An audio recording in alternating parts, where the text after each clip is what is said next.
on the first floor of the house at this time. In the hallway are 9x9 floor tiles. The floor tiles are suspected of containing non-friable asbestos. It's very common for the old 9x9 tiles to be non-friable. They were manufactured right here in Brooklyn, and the EPA states that they can be covered with another floor covering if they are in good condition.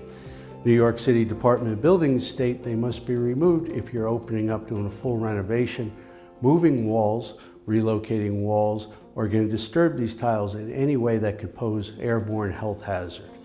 They should be evaluated, and if found to be asbestos, be either encapsulated or removed by a licensed environmental contractor. We're in the basement where the paint is peeling all over the plaster ceiling.